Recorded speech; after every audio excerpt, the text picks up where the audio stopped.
All right, a heated debate continues both on and offline after the Director of Public Prosecutions, Nurin Haji, embarked on a graft cases withdrawal spree. A section of political leaders allied to the Azimio la Umoja wing now say this is state capture 2.0, as the president went against his promise of not interfering with graft cases due to the fact that his allies are getting off the hook. We have this and much more coming your way, but first things first, here are stories that made it to the top 3 tonight.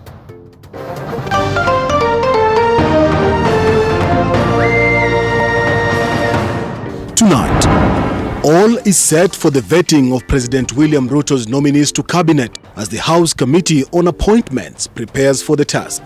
That His Excellency the President has made it clear, at least to those of us in the leadership, that he will allow Parliament to exercise our mandate.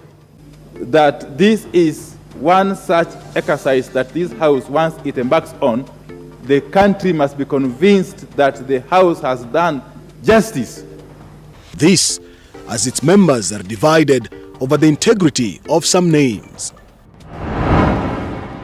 Government optimistic that the Presidential Working Party on the education reforms will find a lasting solution to the problems surrounding the implementation of the competency-based curriculum. Professor Munavu and your team, the way the outgoing CS are saying, tell us the truth, raw as it is, and don't look back. We are not interested in being praised and being told what we want to hear. Also tonight, former Commissioner General of the Kenya Revenue Authority Michael Waweru talks exclusively to TV47. We have no doubt. I mean, he is an experienced person. He has been in government for a long time. He must know that 300 billion is possible to cut back and continue providing the service. As he shares his insights on what the current administration can do to get back on track economically.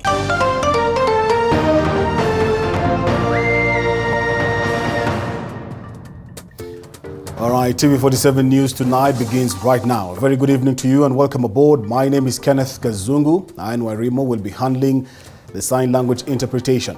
President William Ruto now has 7 days to appoint the next director of the Kiambu-based Directorate of Criminal Investigations after the National Police Service Commission concluded interviewing 10 candidates shortlisted for the top sleuth job after the sudden exit of George Kinoti. Mwege Williams set camp at the Kenya School of Government on Tuesday when the interviews were being conducted and filed the following report. In a rush against time, the National Police Service Commission Tuesday had a packed day conducting interviews for the 10 shortlisted candidates out of the 253 who had dropped their applications eyeing the directorate seat of the DCI. Led by the NPSC Chair Eliud Kinothia, the 9-member team, among them Acting Inspector General Nur Gabu and Deputy Inspector General National Police Service Edwin Bugwa, every candidate was given a minimum of 45 minutes to face the interviewing panel. The exercise kicked off in earnest, coming to a close at around 10 p.m. Due diligence, and we have, for our part, we have completed our part. The rest does not belong to us. I think that is what is important to say, that the exercise that engaged us here from morning to this time, we have completed. Kinothia, who chairs the National Police Service Employer Commission, stated the commission will now forward 3 names to President William Ruto after having a closed-door session with all the candidates, though remaining tight-lipped to reveal the names to members of the media. I think, as I have said, let me not dwell much on that. I have an appointing authority to present a report to, so don't push me beyond that. The commission, through its chair, noted that all candidates that appeared before them were long-serving police officers with an impeccable track record, exuding confidence they are suitable for the top sleuth job. The National Police Service has the right people and ingrown people. Most of them, I think the least, have served 30 years and above. All of them have grown with a lot of experience in police work, in criminal investigation. So we have very quality people, and this time I can see police have reached a level where they have raised from their team professionals who can take over different leadership responsibilities. Among those who faced the commission was Mohamed Amin, currently serving as the Director Internal Affairs Unit, sharing his aspirations if appointed to be the next Director of DCI. Well, mine is basically to give strategic direction to the Directorate and how I should see how I can operationalize the political manifesto of our Kenya Kwanza government. George Kinoti had served as the DCI Director for 4 years before resigning in a letter to President William Ruto. After the National Police Service Commission completing interview exercise, it will forward 3 names to President William Ruto, whereby he will appoint the next Director of the Directorate of Criminal Investigations, DCI. Mwege William, TV47, Nairobi. William, thank you. Deputy President Rigathi Gachagua has expressed the government's optimism in the Presidential Working Party on education reforms on the assignment of looking into the challenges that have hampered the implementation of the competency-based curriculum CBC. The team is expected to provide its recommendations hinged on opinions from education stakeholders as well as the public. And as our senior education reporter Sharon Baranga reports, the public has been invited to contribute its views on CBC as of next week.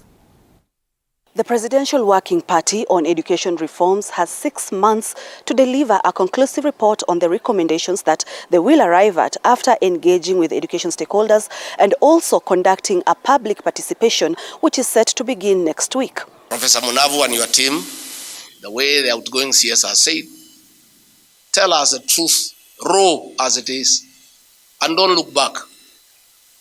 We are not interested in being praised and being told what we want to hear. Please listen to the people of Kenya and come up with a report that reflects what Kenyans want and what they feel, however bitter it is. When you are doing an experiment, you don't start doing an experiment whose answer you already know. And I want to charge, the second charge I'm charging the members of the task, because I know that they are eminent scholars and stakeholders. In order to assist His Excellency the President in doing what he has to do, more specifically with the basic education sector, can we go into the unknown, get results, analyze them, and take them to him? Don't start from an answered point of view, where now you are working from what you want to bring to him. You shall not have helped him. The competency-based curriculum has been on news headlines for quite some time, with parents complaining that the curriculum has been a burden to them and at the same time it is expensive, especially to families in the low-income bracket. The Presidential Working Party on Education Reforms, which was appointed by President William Ruto and one that will be led by Professor Raphael Munavu, will start collecting the public's views on the CBC from next week. Everybody has a right to say what you want. Talk to everyone. Talk to the unions. Talk to Kepsha. Talk to Kesha. Talk to the teachers in primary schools. Talk to people in ECD. Talk to the private schools. Talk to people in special schools. Talk to anybody who cares to say something about education. And I also ask the people of Kenya, please don't stay at home and criticize the recommendations when they are pronounced, yet you are not available to come and say something. Because the people of Kenya have that problem.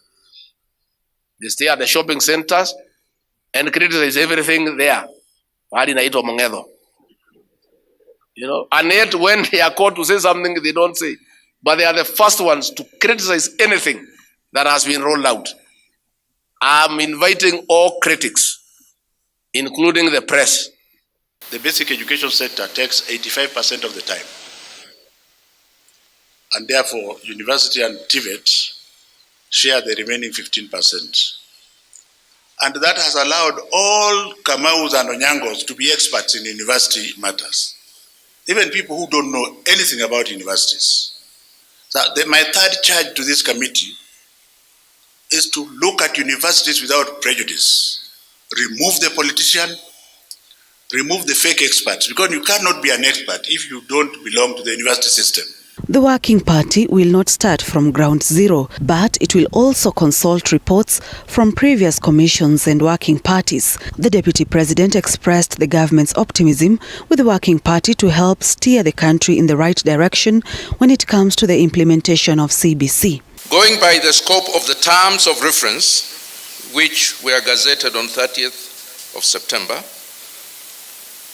most of these responsibilities cover aspects of curriculum implementation, access to quality education, education financing, governance, teacher preparations, and so on, among others.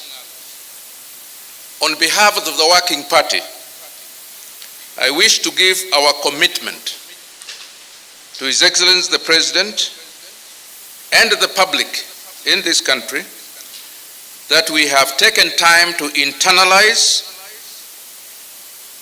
and digest the terms of reference, and we are cognizant of the expectations within the 6-month period of our assignment. In January 2023, the pioneer class of CBC will transition to junior secondary school. Sharon Baranga, TV 47.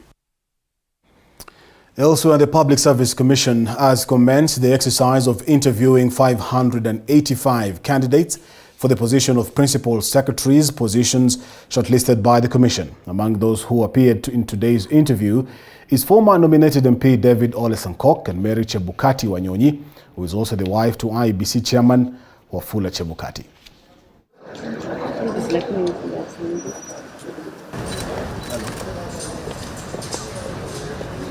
Yes.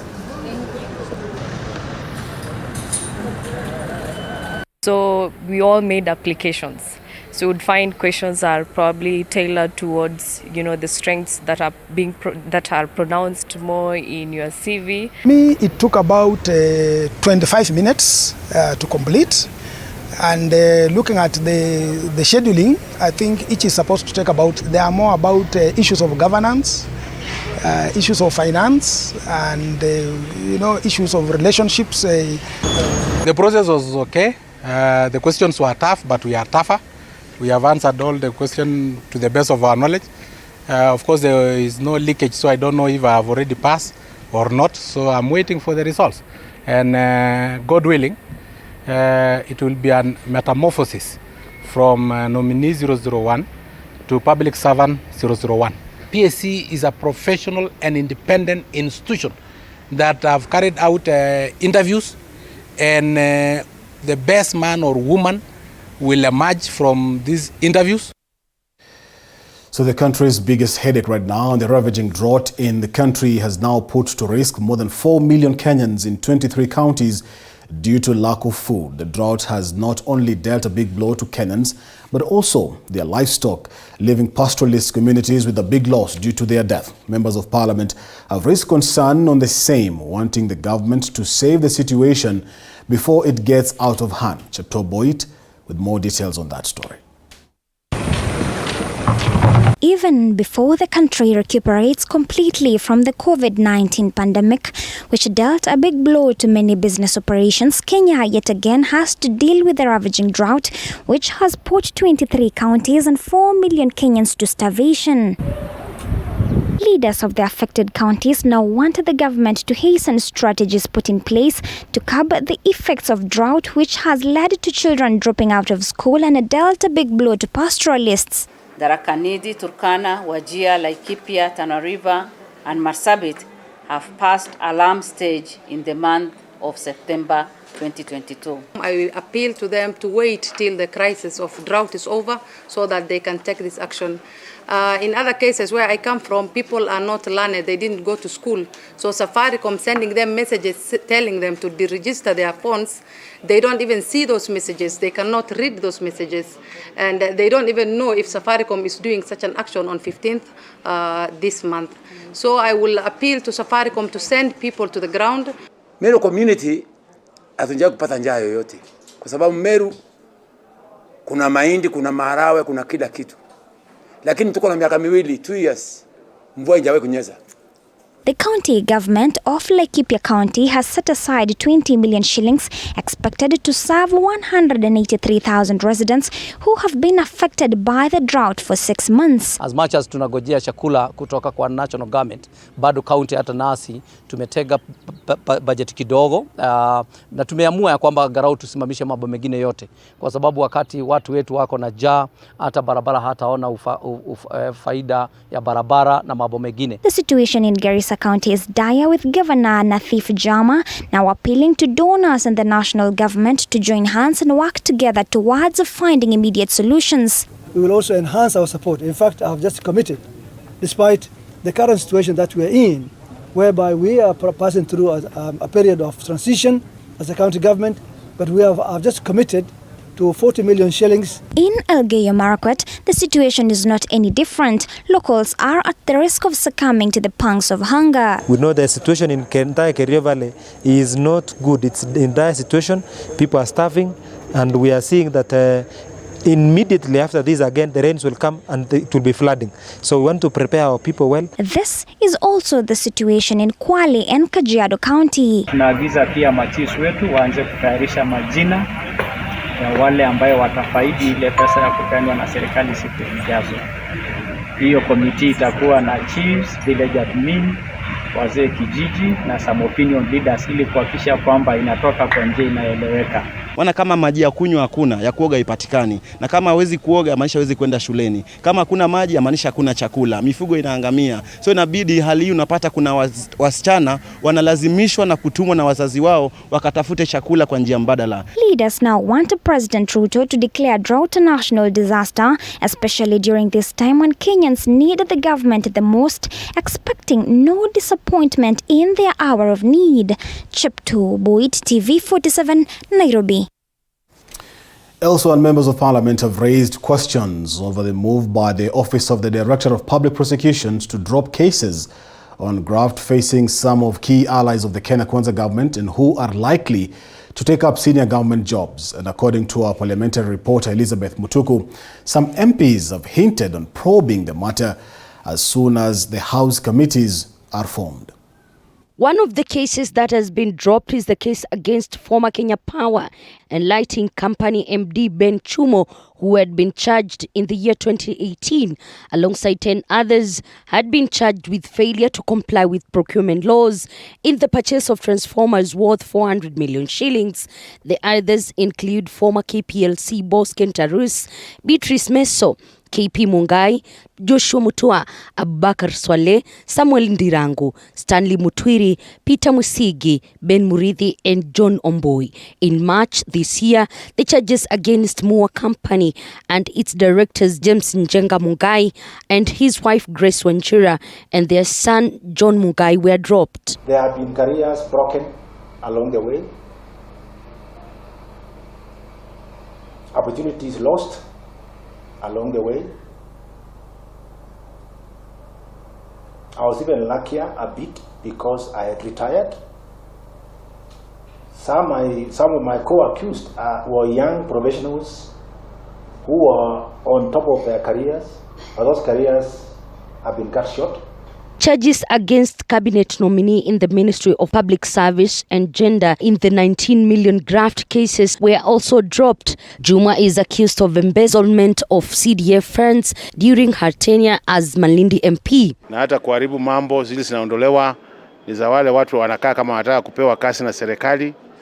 Kwa hivyo hata ingawa anafanya kazi yake, yule muda anafanya haya mambo na wale wahusika wakuu katika hizi case ndio itaweza kutatanisha Wakenya waanze kujiuliza sinafanywa kisiasa ama ni kisheria.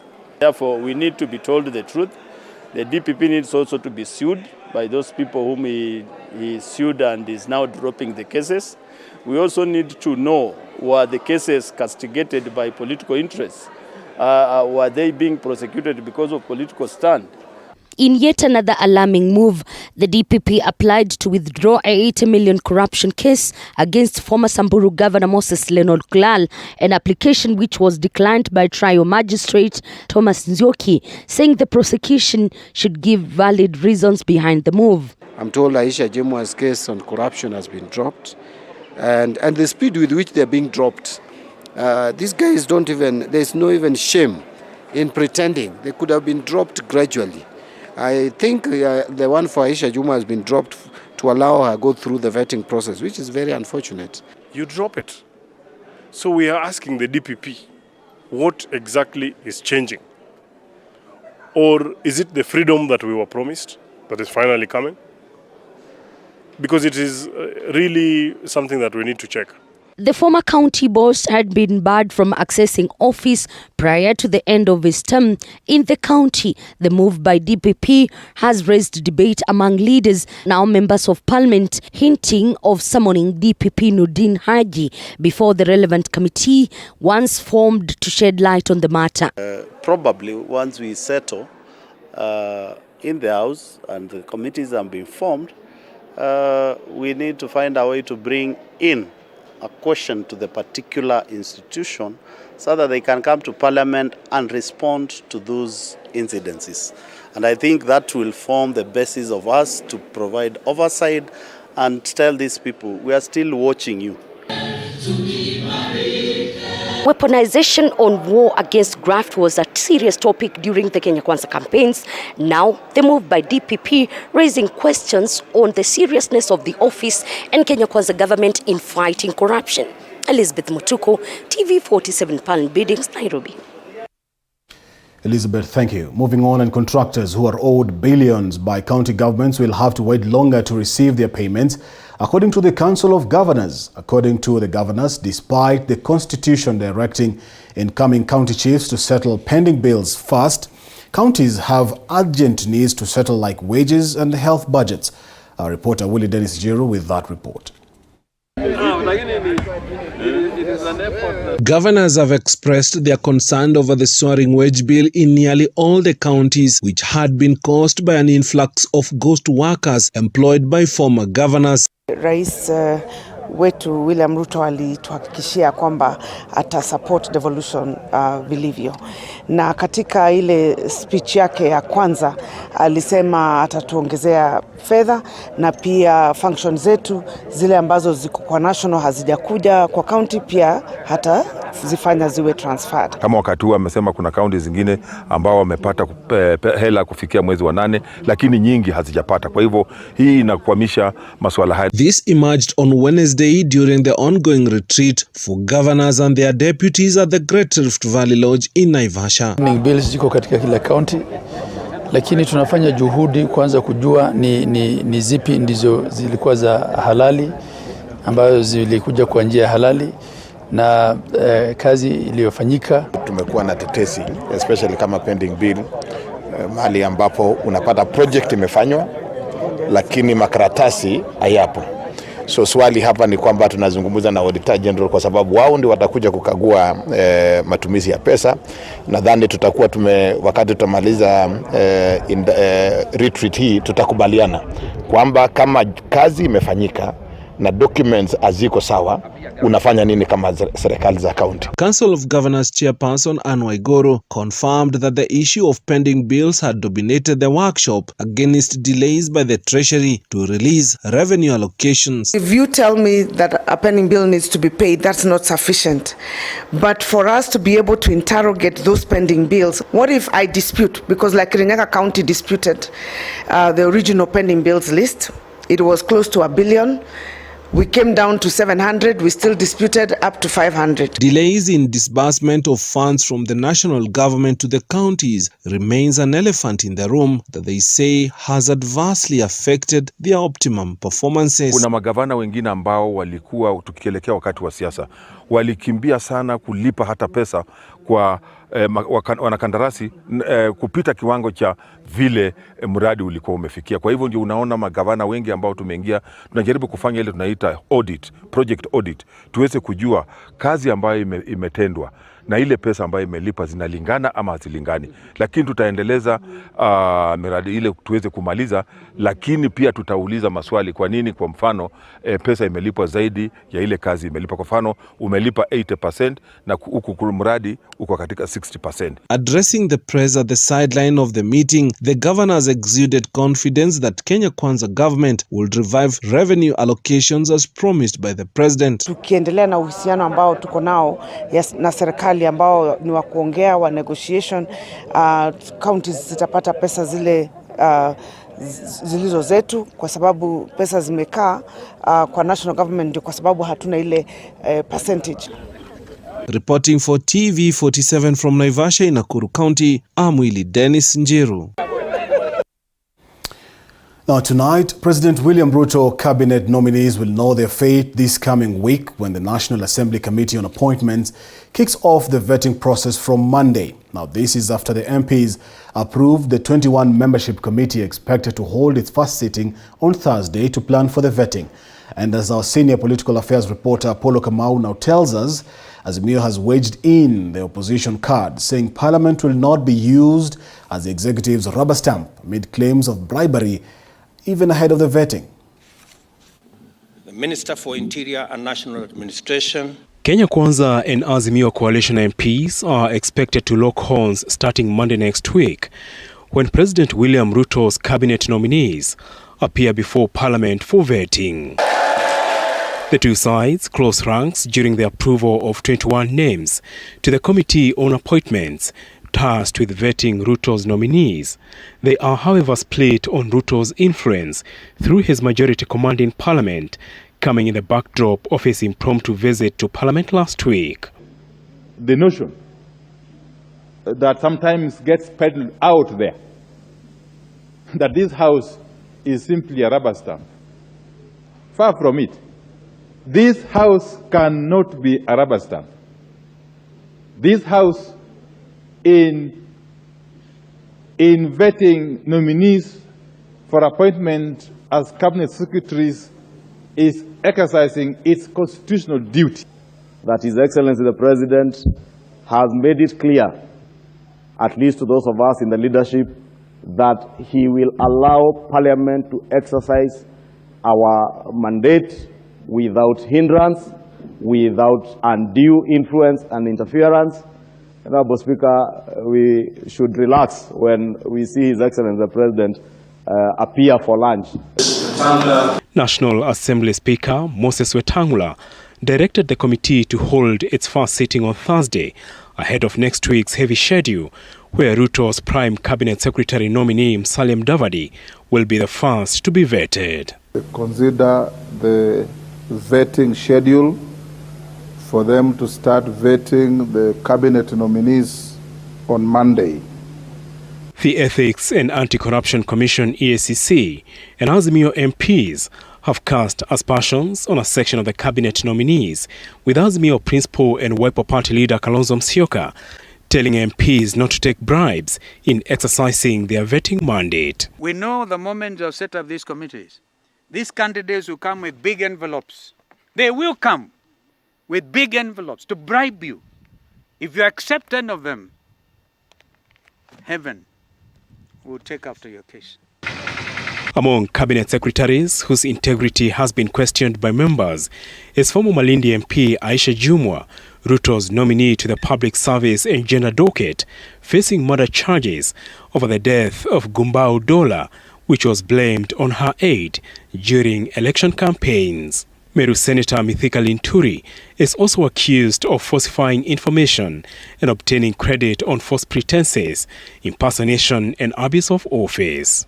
Also facing questions is Professor Njuguna Ndung'u, Ruto's Treasury nominee, facing questions on the cancellation of the 2 billion shillings money printing contract during former President Mwai Kibaki's reign. Despite opposition in the Azimio camp to some of the nominees facing integrity questions, Kenya Kwanza is banking on its numerical strength to have the House approve the nominees who will form Ruto's first administration. Apol Kamau, TV47. At this particular point in time, let us take a very fast break right here on TV47 News Tonight. We'll be back with more stories on the other side. You want to stick around for that.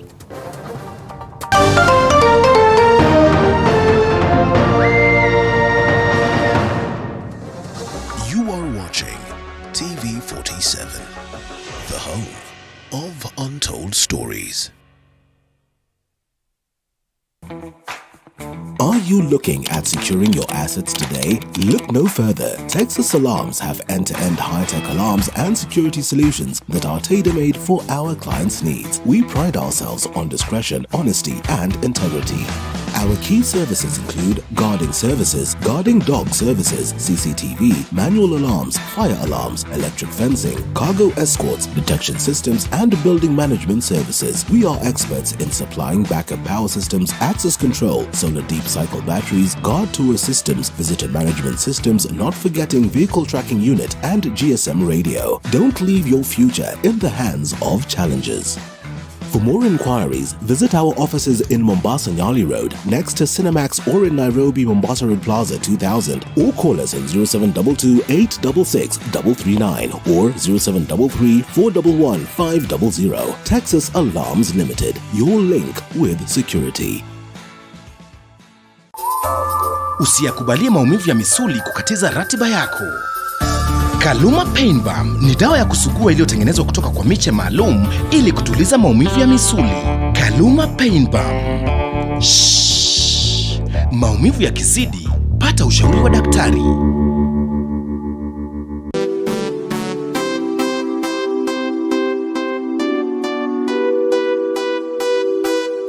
Discover a world full of opportunities.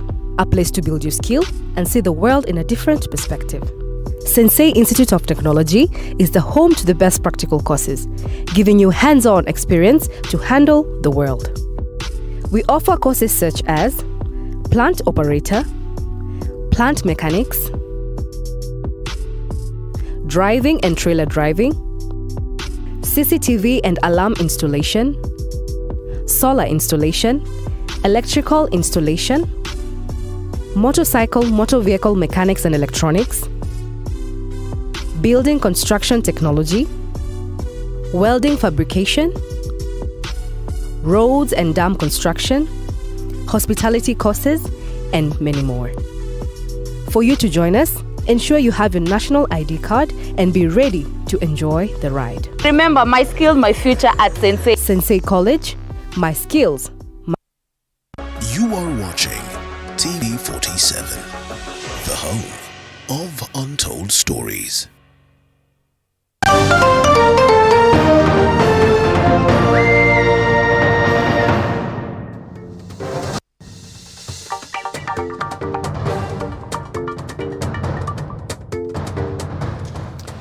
Welcome back and thank you so much for staying with TV47 News tonight. Elsewhere, and the court has stopped the process of the establishment of the position of Chief Administrative Secretary until the case filed by the Law Society of Kenya is heard and determined. And as Elizabeth Atieno now tells us, this move comes after the Public Service Commission invited applications for CAS slots with a deadline set for the 27th of this month. The Employment and Labour Court, through Judge Monica Mbaru, on Wednesday stayed the establishment of the Chief Administrative Secretary role following an application made by the Law Society of Kenya. The court has decided that the matter will be heard and determined on the 24th of October 2022 after public participation. The Public Service Commission disclosed President William Ruto's intention to retain the CAS position, but in accordance with the provisions of Article 132(4)(a) of the Constitution. Through a press statement released on the 21st of September, the Commission stated, and I quote, "Following the establishment of the office of the Chief Administrative Secretary by His Excellency the President under Article 134(a) of the Constitution, as read with Section 30 of the Public Service Commissions Act of 2017, the Public Service Commission hereby invites applications from suitably qualified persons who wish to be considered for appointment." The announcement was made just 2 weeks after the Public Service Commission requested public feedback on the proposed formation of the Office of Chief Administrative Secretary. Members of the public were expected to submit written comments to the Secretary of the Public Service Commission by October 6th of 2022. According to the Public Service Commission, Chief Administrative Secretaries will be accountable to the Cabinet Secretary in the discharge of their duties. The Commission defined CAS duties as responding to issues or questions pertaining to the portfolio assigned to the office, providing liaison with the National Assembly and Senate, providing liaison with the county governments on matters of concurrent mandate, and providing interministerial or sectorial cohesion, representing Cabinet Secretary at any meeting as instructed by the Cabinet Secretary, and carrying out any other duties and responsibilities specifically assigned to the office. Further, the Commission has instructed applicants to obtain clearance from several authorities such as the Kenya Revenue Authority, the Higher Education Loan Board, Ethics and Anti-Corruption Commission, the Directorate of Criminal Investigations, and CRB. This is despite former President Uhuru Kenyatta signing an employment amendment bill sponsored by the then-nominated MP Gideon Keter into law, which attempted to prohibit employers from requiring clearance certificates from institutions. Qualified candidates will then submit their applications on or before the 27th of October 2022. Chief Administrative Secretaries who served under former President Uhuru Kenyatta's regime were not recruited by Public Service Commission, and now the Commission has made it public that it will do so this time through a competitive process. The position of Chief Administrative Secretary was initially created by President Uhuru Kenyatta in 2018. However, in April 2021, the High Court declared the appointment of the 29 Chief Administrative Secretaries as unconstitutional due to, among other things, lack of public participation. The High Court order was then suspended by Justice Anthony Mrima, saying it would disrupt the normal operations of the ministries during the coronavirus pandemic. Elizabeth Atieno, TV 47. Now, the government has called upon those owning illegal firearms to take advantage of the month-long amnesty to surrender in a bid to ensure peace is restored in the North Rift. Speaking in Kabarnet during a sensitization program that brought together county security teams and chiefs, Baringo County Commissioner Abdirizak Jaldesa said that 22 firearms have been recovered in the Kerio belt, while 4 out of the 8 G3 rifles taken from GSU officers killed in Turkana East have been surrendered. Chichi Josephine with more details on that story. This comes in the wake of an intensified operation in Tiati after 11 people were killed, with operations ensuring all entry points have manned roadblocks with no food accepted in the area, which, according to the county commissioner, will continue until sustainable peace is achieved. Kwa muda ya sasa miezi 4, silaha zaidi ya 35 firearms already zimerudishwa kupitia ihari. Hatujagusia yale ambao zimepatikana kwa enforcement officers ama through contact. In 2012, statistics showed that Kenya had over 500,000 illegal firearms. Rogers Bosira of the Kenyan National Focal Point on Light Weapons has urged those with illegal firearms to take advantage of a month-long period African Union amnesty to surrender guns for the sustainability of peace in the North Rift. It is our ample request that voluntary surrender is the best way to do the disarmament, because once you do the voluntary surrender, it means you have owned. You have reached that stage where you feel this one is not important, let us go ahead. The 12, which was done, and it was estimated that in Kenya, we were having illicit firearms between 500 and 600,000 firearms. The operation led to religious leaders and Pokota Council of Elders calling for an operation to be conducted in a human way so as not to affect innocent civilians in the area. Barabara hizi zimefungwa na askari, wamewekwa roadblocks. Hakuna chakula kinaingia Tiati. Ina threaten schools to be closed kwa sababu hawana chakula. They are boarding schools, they are high schools, they are dispensaries and hospitals. Kwa hivyo imekuwa ni shida kwa kuhudumia wananchi ambao ni innocent. The elders noted that the roadblocks in the area, which have halted food supply, could lead to closure of schools due to hunger. Hii sasa imeaffect hata walimu hawapati chakula. Mpaka sasa watoto, madaktari na watu wote, hata wafanyabiashara, watu wameumia On his part, the commissioner noted that a special pass will be issued to school buses, faring full to ensure students do not suffer, but cautioned them that things will no longer be usual until sanity is achieved in the region. Chichi Josephine, TV 47. Now, more women continue to join the male-dominated political scene following the election of more than 100 women leaders in different elective positions in the August 9th polls. They are now rallying behind the election of more women to lead the parliamentary oversight committees. The historic election of 7 women governors in the just concluded election marked the beginning of a new era in which more women are in top leadership positions in Kenya. The number of female governors doubled compared to 2017, while the number of female parliamentarians jumped by nearly a third. We have to perform, we have to unite, we have to do extra work so that in the future, which was 2022-2027, we can also make people to get attracted to electing women. Female candidates continue to face abuse and physical assault, deterring many women from running for elective seats, with the lack of enough funds also curtailing their ambitions to break the glass ceiling. It cannot be that we will go for another elections without the Campaign Financing Act. We need to regulate the amount of money that is spent in elections.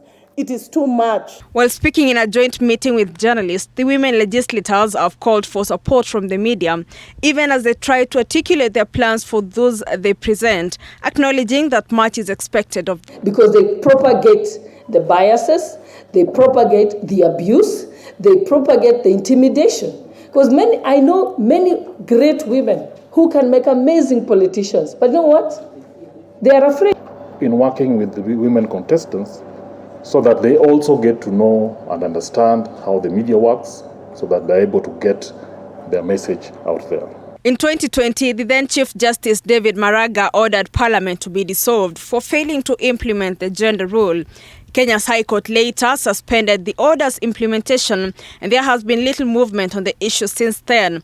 Progress has, however, been made since the promulgation of the 2010 Constitution, which saw the creation of 47 parliamentary seats reserved for women.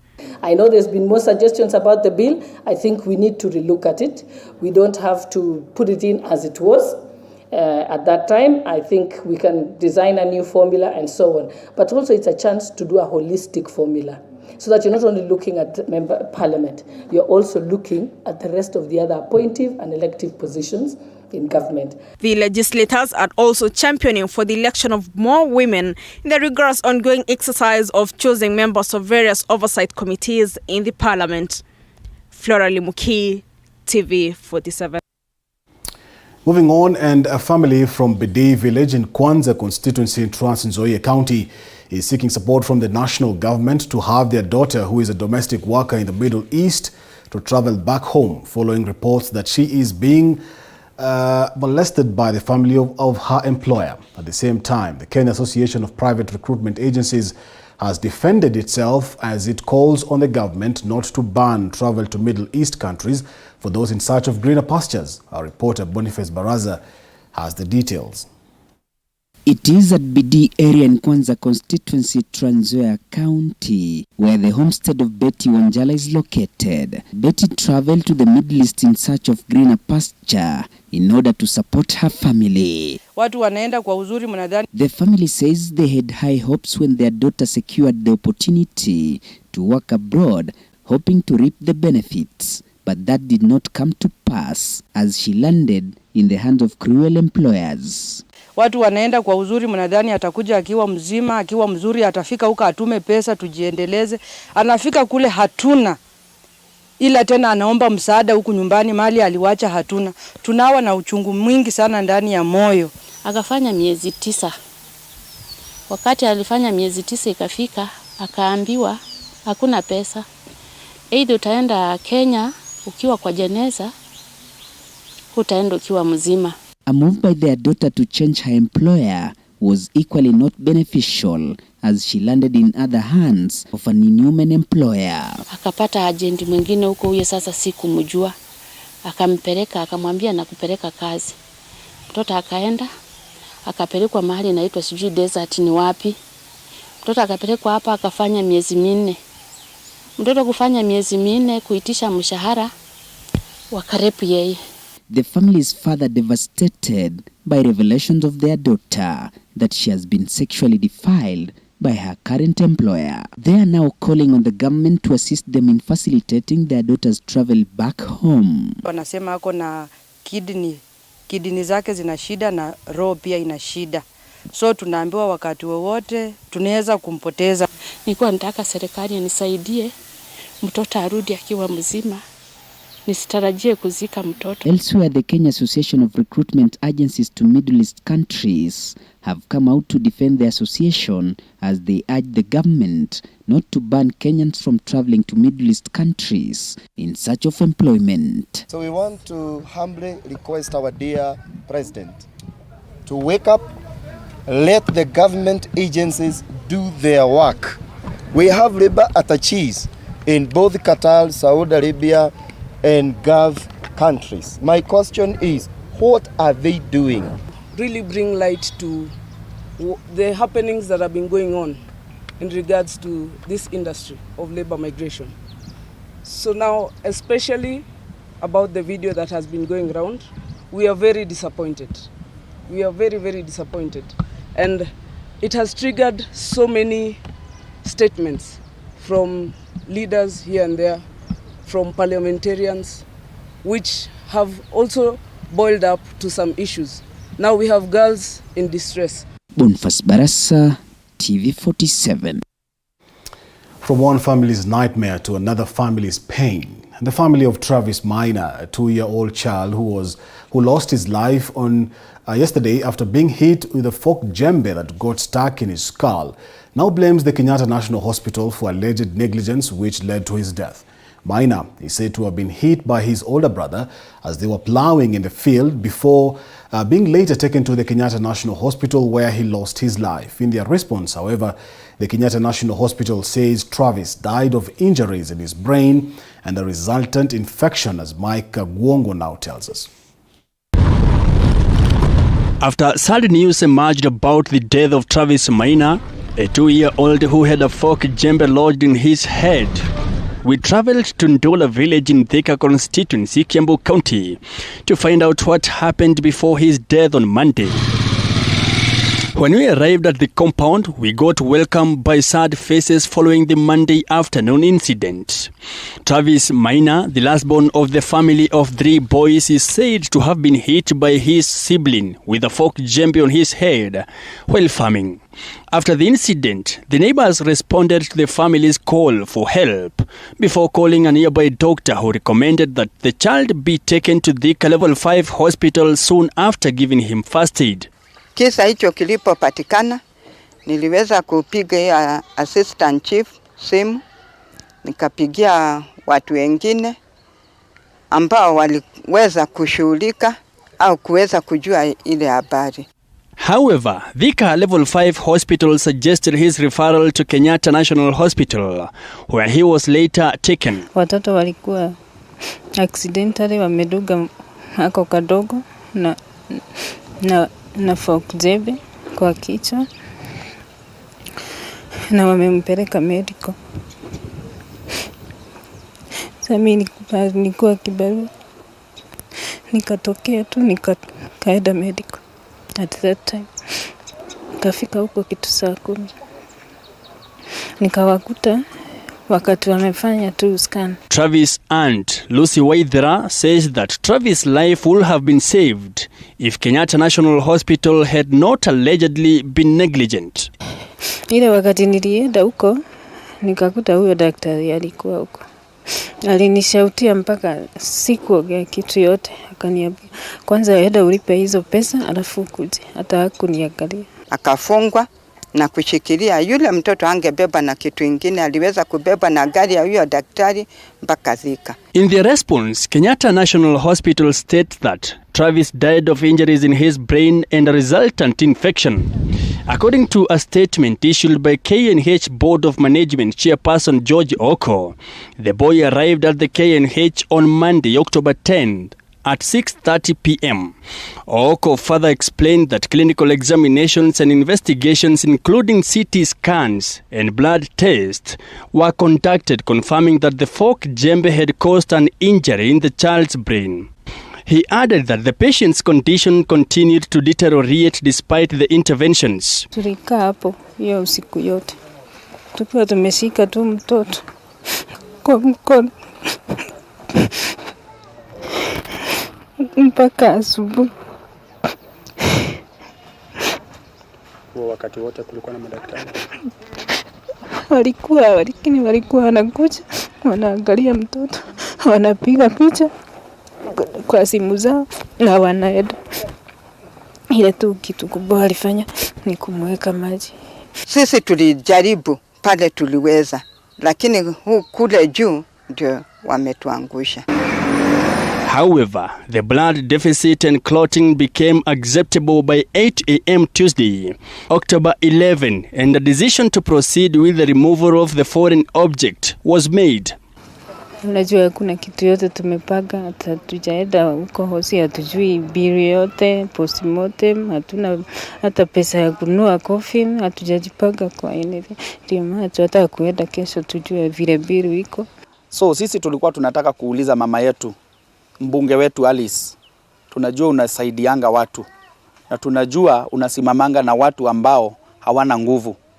Hii familia wacha tuiekelee kwenye mikono yako. Hii mazishi tulikuwa tunaomba tuiweke Friday na tumeona bado ni ugumu juu ya kutoa mwili Kenyatta. So tulikuwa tuna expect kama Mungu angesaidia on Tuesday tukapata ripoti mzuri, Tuesday tunaweza kuwa mahali hapa mazishi. On Monday, the 10th of October 2022, the 2-year-old Travis Maina woke up from this house not knowing that his life would be cut short later on unexpectedly. Now his family is calling for help from well-wishers to assist them bury their kin on Tuesday next week. Mike Kagwongo, TV 47 from Ndula village in Thika constituency, Kiambu County. Quite sad indeed, Mike. Thank you for that. But moving on, there is hope for thousands of unemployed teachers as the government plans to employ 30,000 teachers beginning of January next year. President William Ruto says the recruitment will be done in phases. Collins Lisweti has more details on that report. Speaking in Embakasi Central earlier today, during the commissioning of Komarok South Primary School, President William Ruto expressed confidence that his government will start a recruiting exercise targeting 30,000 teachers in January. He says the exercise, which will be done in phases, will ensure teachers who have been providing voluntary services are employed on permanent basis. Tuko na shortage kubwa ya walimu wa taifa letu la Kenya. Na tulikubaliana wakati tulienda kwa uchaguzi ya kwamba we will consistently and deliberately reduce the number or the gap that we have between the teachers who should be in school and the teachers who are in school. Kwa hivyo, mimi nataka nitangaze ya kwamba tayari tumekubaliana na Teacher Service Commission ya kwamba kuanzia Januari tutaajiri wale watakaotusaidia shuleni, waalimu wetu. Tutaajiri waalimu 30,000 wa kwanza kuanzia Januari. The president was accompanied by Deputy President Rigathi Gachagua, Nairobi Governor Johnson Sakaja, and outgoing Education Cabinet Secretary Professor George Magoha.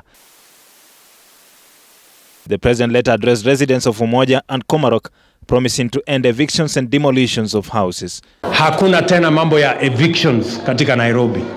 Kama kutakuwa na maneno, ni maneno ya relocation ambayo itakuwa ni kwa utaratibu bila ya mwananchi kuvunjiwa nyumba. Uwezi kutoka nyumbani alafu unarudi jioni unakuta masufuria barabarani na blanketi sijui imekaa wapi. That one will not happen again. We want to make sure that we are an orderly, humane society. Rais ametoa agizo ya kwamba kama iko court order ya ubomoaji ifike katika kamati ya usalama ya sub county, ijadilianwe polepole, kujulikane kama lazima watu waondoke, wanaondoka wanaenda wapi. Number 2, hakuna watu watatolewa makao na njia ya kinyama na ya kikatili ambayo imekuwa ikifanyika hapo mbeleni. no Nairobian shall be demolished for, ni kama sio binadamu, Your Excellency. Hawa watu wako na haki kama Mkenya yoyote mwingine tajiri. Tafadhali Your Excellency, shikilia hapo, usiniachilie kwa hiyo maneno. Collins Lusweti, TV47, Nairobi. Moving on, and the lifting of the GMO food production ban by the national government continues to elicit varied reactions in the country, with those supporting it citing that it will meet food security demands, while those disputing it arguing that the move will deal a big blow to farmers in the country. Leaders from Western region have, however, slammed the government over what they say is curtailing the decision by Kenyans on what they consume, since there was no public participation to consider various views from the public. No public consultations were done, and the views of the public were not considered in the decision to lift the GMO ban, which essentially curtails the freedom of Kenyans to choose what they want to eat or not. Kenyans are not aware of or sensitized on the purported research or a report of the task force used to arrive at this decision, which stands in the violation of the provisions of the right to access information. Their statement doesn't end there. It goes further to address the subject of food security, noting as follows and report. The existing GMO regulatory framework in Kenya fails to provide a mechanism for redress in the event of possible harmful effects arising from consumption and use of GMOs. What was the rush to lift the ban on GMOs, even before such basic safeguards are in place? Food security is not just the amount of food, but the quality and the safety of food. This is not the bottom-up economics that poor Kenyans farmers were promised. It certainly does not please the Lord, and we leave it to Him to revenge on behalf of our poor rural farmers who shall be oppressed by this latest move. Nakashifu kitendo cha rais na baraza lake la mawaziri kuondoa ile marufuku ya GMO pasi na kuwahusisha stakeholders wote. GMO clearly has no interest for Kenyans. The decision on GMO was purely for commercial purposes, to benefit a group of multinationals in seed production and the general farming of importation and exportation of GMO products. Also, Deputy President Rigathi Gachagua has revealed that President William Ruto's 7-hour meeting with the Kenya Revenue Authority was aimed at coming up with a way to collect more revenue for the country. The second-in-command noted that what is currently being collected by the Treasury can only pay salaries for government employees and service debts incurred by the previous government. Gachagua's sentiments reflected those of their allies, who have also called on Kenyans to be more patient because it will take time for them to feel the policy changes being made by the Ruto administration. So don't give up. All is not lost, despite the fact that we have a difficult situation. We are working on it, and everybody is coming along, and in the fullness of time, we will turn around the economy of this country. First and foremost, in the first 2 years, God willing, to return Kenya where President Mwai Kibaki left us, and progressively turn around the economy to improve the quality of life and put money in the pocket of everybody, including teachers and educational stakeholders. To a special interview tonight, and since taking the mantle of the presidency, William Ruto has cast himself as a champion for the poor, pledging to, among other things, establish a progressive tax regime. This has been evident when he directed the National Treasury to cut some 300 billion shillings from the 2022-2023 budget to relieve Kenya's spending and borrowing pressures. But how will he do that in his 5-year tenure? Our very own Stanley Nyaringita had a chat with the former Commissioner General of the Kenya Revenue Authority, that is Michael Waweru Gitau, to pick his mind on the lessons the Kenya Kwanza government should borrow from the late President Mwai Kibaki's impressive tax regime. Let us listen. Very good evening to you, and thank you for keeping it TV47. Indeed, my name is Stanley Nyaringita, and today we're having some tax lessons to get to know with the taxes and how they are. And with President William Ruto wanting a fair playground on his tax regime, how is this achievable? And tonight we are joined by Michael Waweru Gitau, the former General Commissioner of the Kenya Revenue Authority, to shed light on us. Now, this is a man who pivoted the revenue collection in the country back in the late former President Mwai Kibaki's time. And first and foremost, how was it working with Mzee Mwai Kibaki? Working with Mwai Kibaki was the best thing one could hope for, because Mwai Kibaki never, ever interfered with what you are doing. You therefore had to do your best, because he would of course know when you are not doing your best, but he will never ask you. But you will see, you will see when you meet him, you can tell. So he always left you to do your best. If he doesn't interfere with you, then you know your best, you do your best. Also, how were you able to turn around the tax regime? Okay, let me say, when I joined KRA, they were largely manual systems. So one of the things we try to do is to make sure, particularly customs, which is a big source of revenue, was fully electronic, and we brought in Simba, which I think, in my view, revolutionized the revenue collection for customs all over the country. See, customs is collected in all the border posts, in wherever people are coming through, border post, the airport, the port, all those places. If you don't have a working system, then you do not, then a lot of goods will pass through. And customs was probably the major beneficiary of the systems changes that we instituted in KRA. Okay, then also right now, President William Ruto wants the Kenya Revenue Authority to be more friendlier. With your experience, 9 years in KRA as the boss, do you think this is achievable? KRA has one rule: collecting taxes.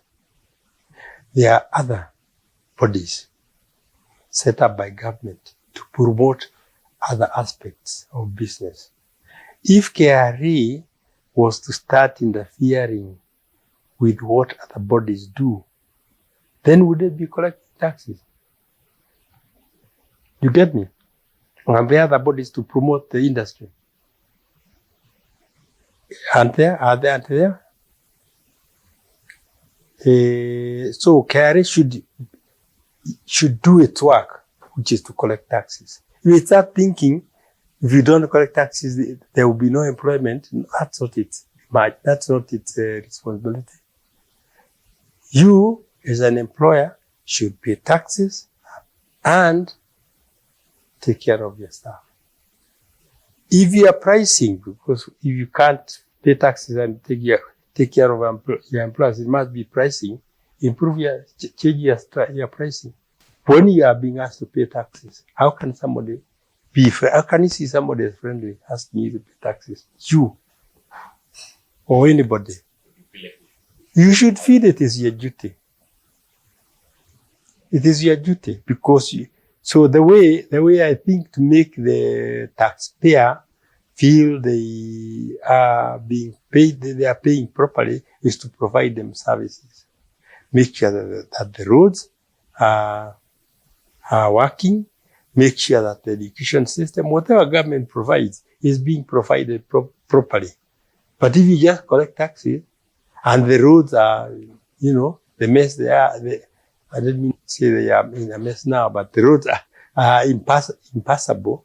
The schools, I don't know, the hospitals, then people tend to take the money. But if you show them that the taxes they are paying are being used for their benefit, they will pay. They will pay because they know one person, you as a person, cannot build a hospital. But as a government, you can. So you give government money so that it can provide you with services, like hospitals, for example. Also, Ruto wants to, he directed the ministries to cut back 300 billion. One, is this achievable? If it is, what impact will it have, cutting back and cutting the costs? I think it is. I think it's achievable. I think the president had looked at the data and seen loopholes that could be dealt with. The expenditure which was unnecessary. I have no doubt. I mean, he is an experienced person. He has been in government for a long time. He must know that 300 billion is possible to cut back and continue providing the service without cutting salaries. Because salaries are not the main thing. Now, as an expert in the career for 9 years, what kind of advice would you give to the president on cutting these costs of to reaching the 300 billion? The new government must make sure that the people it has in KRA are honest people. They are people who will not be going around stealing, but it must make sure they are well paid. Because I went there, I was getting a lot of money, more money than, and I think it is the same. What I'm getting is what Buru is getting, I think. 1.5 million. I waited for 18 months until I negotiated 1.5 million, and they gave me 1.5 million. After I gave them an 8 billion shilling excess of revenue collection. Okay? Then they realized. Then I gave my commissioners $1 million, and the other staff, I give them more money. If you give KRA staff money, they will work. If you don't, they will collect for themselves. So you must take care of the revenue authority. And I think even in other government, institutions, you must make sure that the people who you expect to deliver service for you are well paid. They are taken care of. You can't expect an askari who is earning, I don't know how much they earn, then somebody comes there with doing something illegal and offers them 50,000 shillings that they don't take. Also, how do we, as a country, do your tips on how to generate more revenue? If you pay your taxes, then demand services from the government. If the government doesn't give you the services for which you have paid, vote it out. Get another one. We have a democracy. Well, thank you for having us in your house, and thank you for giving us the tips on tax. And his clarion call always will be tulipa ushuru tujitegemee. The former General Commissioner of the Kenya Revenue Authority, Michael Waweru Gitau. Thank you for keeping us. Thank you for tuning in to TV47. My name is Stanley Rungita. You can always talk to us on our social media platforms at TV47KE on Facebook and Twitter.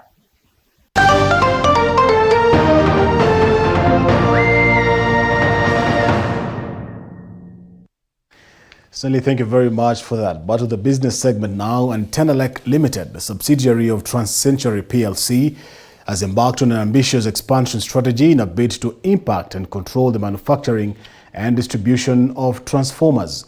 The group CEO, Zahir Saleh, says the expansion plans is hinged on the implementation of 3 key business strategy focus areas, which includes an increase in the power supply and the power equality to consumers. The company is currently the predominant provider of distribution and power transformers refurbishment and repair services in the region, boasting the largest and most equipped repair center.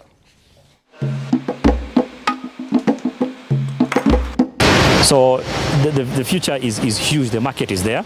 As Tenelec, we've looked at the future. We have got our own 5-year strategy on how we are going to tackle and how we are going to address the needs that will be brought in by this great power that will come on board, a great generation capacity. Yeah.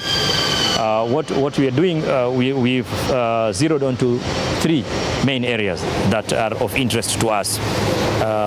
And they are all involving close collaboration with the utility company. So one area is when we have this power coming on board, the Great Renaissance Dam, Nyerere Dam, and then the eventual dream that the governments in this area have of interlinking the grid between Ethiopia all the way to South Africa.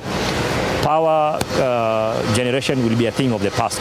The problem will now be on how to distribute this power. Yeah, so it will be on the transmission, on the distribution, and on the final usage at the consumer end. That is where the focus will be.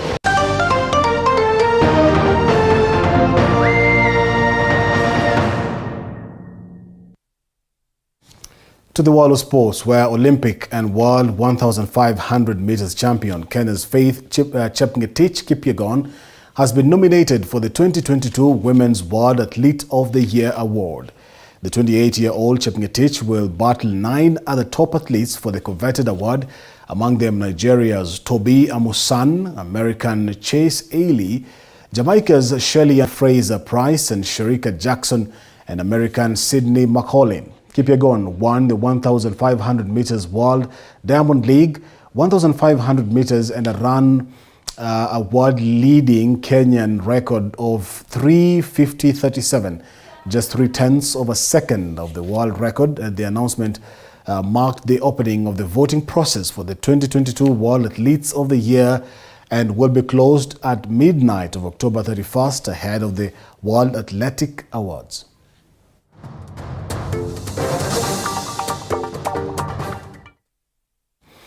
The Kenya men's national sevens team Shujaa have been drawn in Pool D for the season-opening Hong Kong Sevens from slated to take place from the 4th to 6th of November this year in Hong Kong.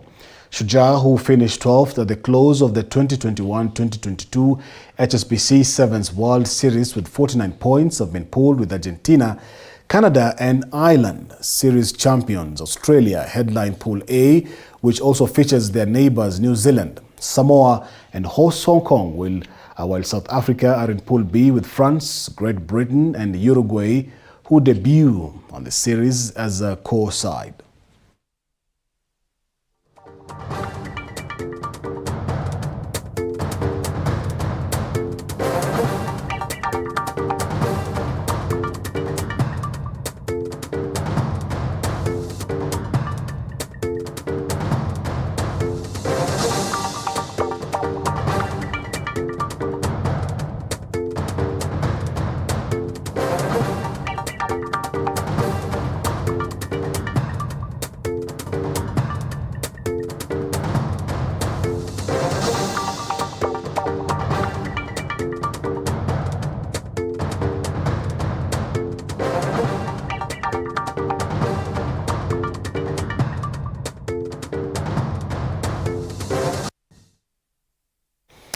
Preparations for the second edition of the Nakuru Stanbic Marathon, slated for the 27th of this month, entered a crucial stage barely a month before the marathon takes the center stage. Speaking during the launch of the second edition of the marathon in Nakuru County, Stanbic Bank Chief Executive Officer Charles Mudiwa pointed out that they are targeting on making the marathon national and international in the long-distance race.